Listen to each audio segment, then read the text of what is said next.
Back in the good old days of gaming, if you ever bought a game that contained glitches, you pretty much had to lump it.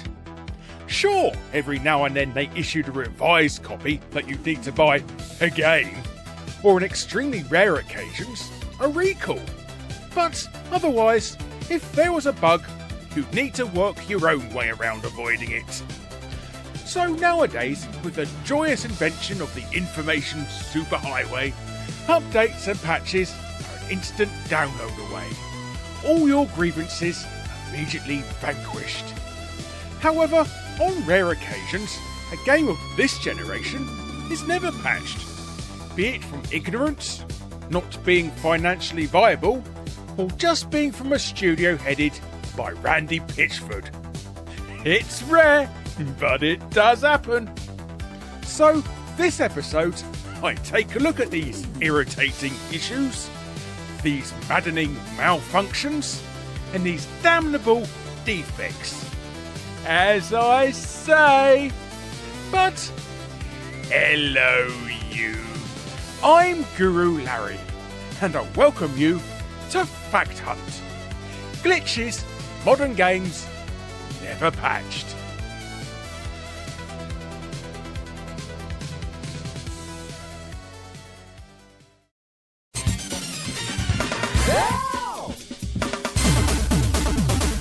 Fans of the Aliens franchise were ecstatic when they heard that another first-person shooter was being worked on by Gearbox, famously known as the creators of the Borderlands series. Surely they were able to get this game out of its agonising 6-year development cycle with a top-quality product that would please everyone. No! Aliens Colonial Marines turned out to be complete arse. But how could a first-person shooter based on Aliens turn out to be so bad? After all, the pre-release demo that was proudly showcased made the game look creepy and unsettling, while the combat appeared to be intense and exciting. The final product was a sad affair with unremarkable visuals, generic combat encounters, clunky and gimmicky boss battles, fanfic levels of writing, an admittedly fun but unbalanced multiplayer, and oodles of performance issues. It certainly wasn't the bug hunt anyone was expecting.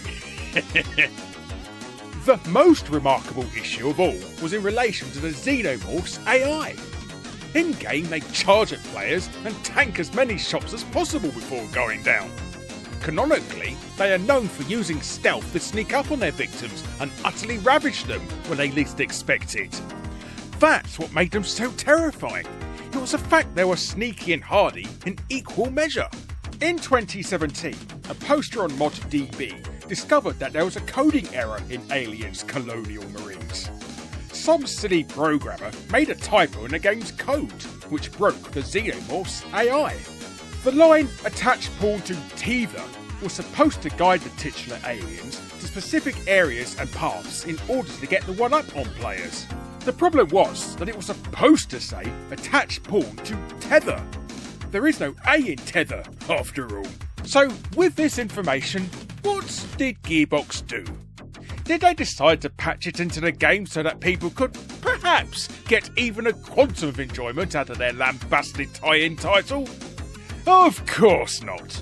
All they did was poke fun at the situation with a joke job recruitment, asking budding coders if they knew how to spell tether correctly. Because all that effort to be ironic and silly was much easier than removing one letter from the game's code. Right, Randy.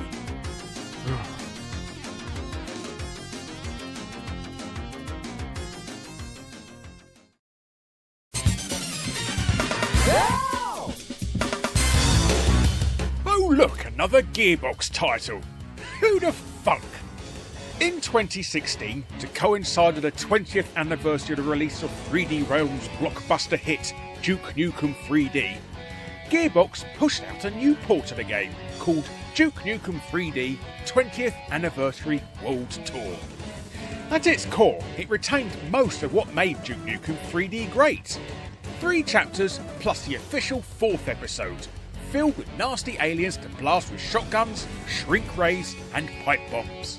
Plus, the titular protagonist could interact with the environment, flirt with ladies, and drop funny one-liners. 20th Anniversary World Tour featured updated lighting effects, re-recorded dialogue from John St. John, the rewind feature from the Xbox Live port of the game, and more. Excitingly, it even featured a brand new chapter designed by the original mappers of Duke Nukem 3D, and with new music by Lee Jackson. You know, the bloke who not only composed 70% of the original game's soundtrack, but also created his iconic main theme. However, alas, it did not impress the most hardcore Duke fans. It was released after General Arcade's vastly superior and cheaper port, Duke Nukem 3D Megaton Edition, was delisted from stores. This was because Devolver Digital's license expired in 2016. Plus, on release, the in-game sounds and dialogues would sound muffled and low quality. That did eventually get fixed though, so they did get brownie points for that. Worse still, the Megaton Edition had updated visuals and the 3 third-party expansion packs, Duke It Out in DC, Duke Nuclear Winter, and Duke Caribbean Life's a Beach. None of these things were in the 20th Anniversary World Tour port. Apparently because Gearbox CEO Randy Pitchford was allegedly told by Steve Gibson of Gearbox Publishing to censor them for their sexist content. So, not wanting to censor anything, he decided to leave them out entirely. Or, you know, he could have just told Gibson to piss off and kept everything intact in order to make the fans happy. But I digress. Now, 20th Anniversary World Tour on its own isn't a bad port. It's actually pretty damn good, even if it lacks the content and features from the Megaton Edition. But regardless, there were some glaring bugs that could completely ruin the experience.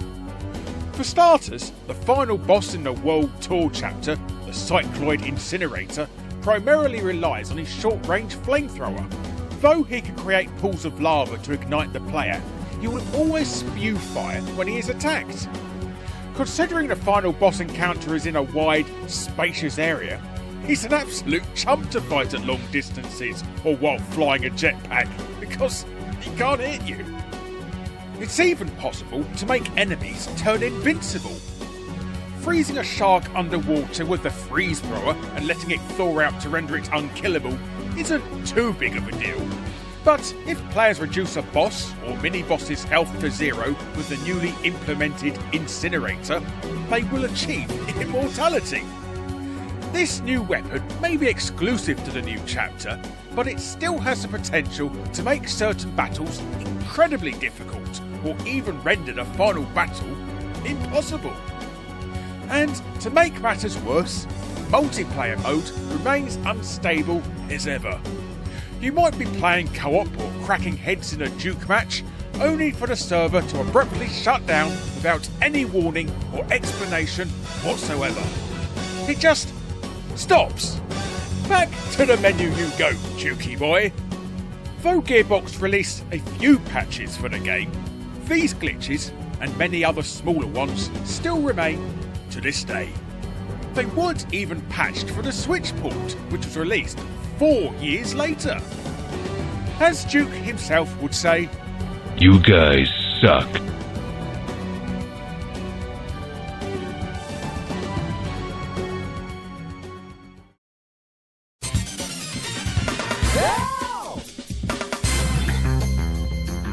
Tony Hawk's Underground 2, colloquially known as Bug 2, was Mr. Hawk's final lead title for the 6th generation of consoles, before going all in on its PS3 and Xbox 360 future, where you join Tony's gang in a stunt tournament spanning across the globe against your rivals, headed by a pre-lolcow Bam Margera.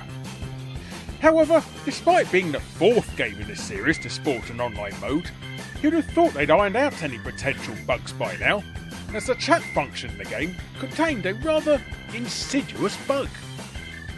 Now, if you are going to converse with another player using a standard PS2 joypad, then fine and dandy.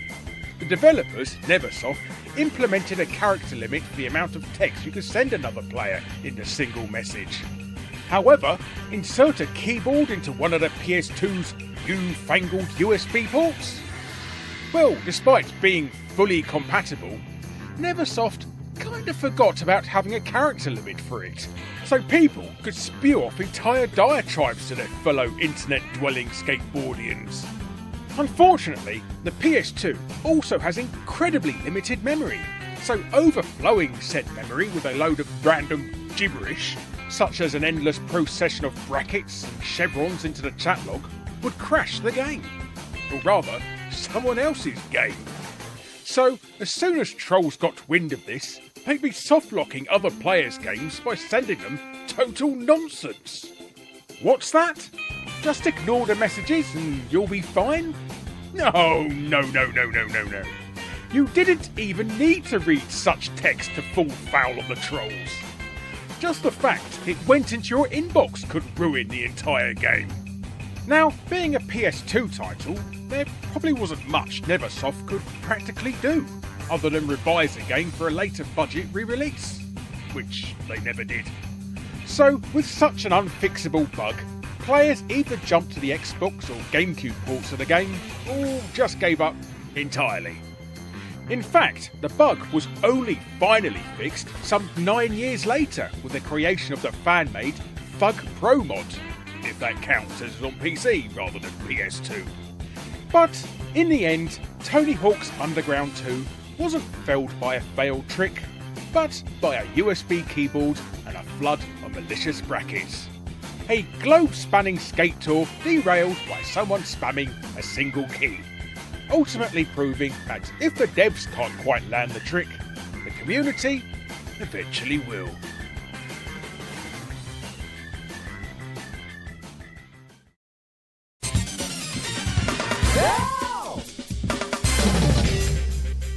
What? Another Tony Hawk game? And the sequel to Tony Hawk's Underground 2? It can't be the same bug, surely? Well, it's in the same area and on another system, so I'm still going to include it to pad out this episode. Now, despite Activision already misleading gamers, claiming it contained 0 loading screens... Hey look, Tony Hawk, look! No loading screens. Yeah, Jimmy Chin, yeah. There you go, that's what, thank you. Tony Hawks, you are a liar in your advert. There was one loading screen there. The PC version of the game was peddled off to the clown shoe staff at Aspyr, converters of fine quality products such as the LucasArts Star Wars Battlefront and Knights of the Old Republic. So it somehow comes to no surprise, they also managed to arse up this port too. As, again, it's to do with the chat function. You see, Aspyr managed to make the process of sending a message such a labyrinthine level of endless menu screens to get through in American Wasteland, it became an utter nightmare to use. And all because they forgot to make the return key work for the function. Yup, as you couldn't press return after typing in a message, you would have to go through several different menu screens to reach the send function, making the entire process such a laborious pain in the arse to have a conversation with someone, players just gave up using the function altogether. And did Aspyr fix this simple process of activating the function of a single keyboard key? No, of course not. It was never patched. In fact, this issue would never actually be fixed for another 12 years, when fans themselves compiled the rethought patch to finally fix this issue. So, when it takes over an entire decade and the fans to fix your screw-up, you know you suck at your job. So maybe they should aspire to do better. I'll get me going.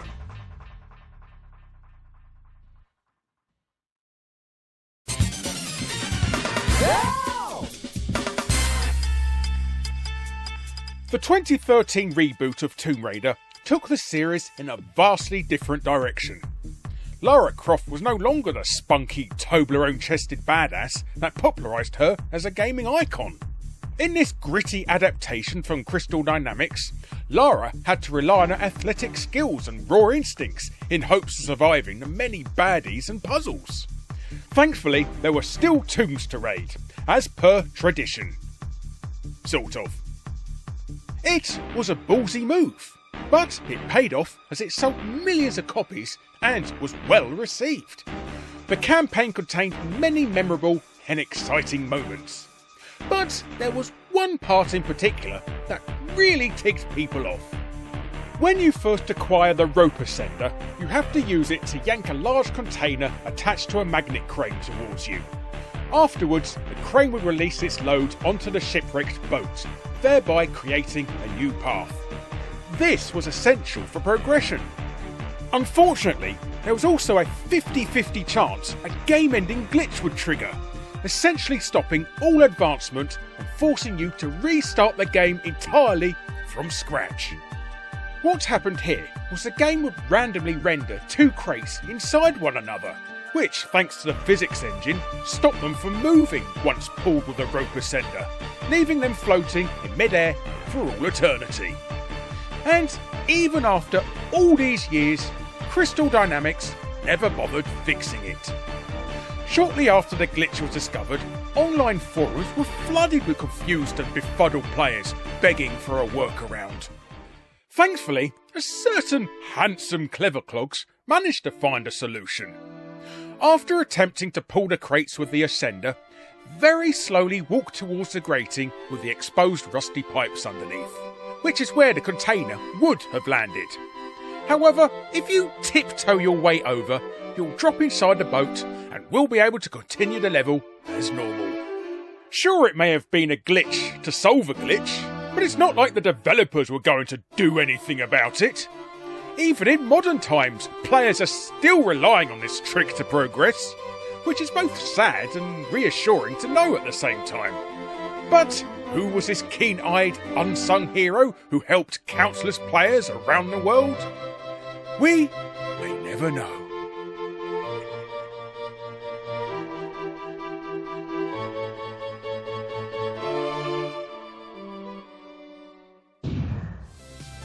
Hello you.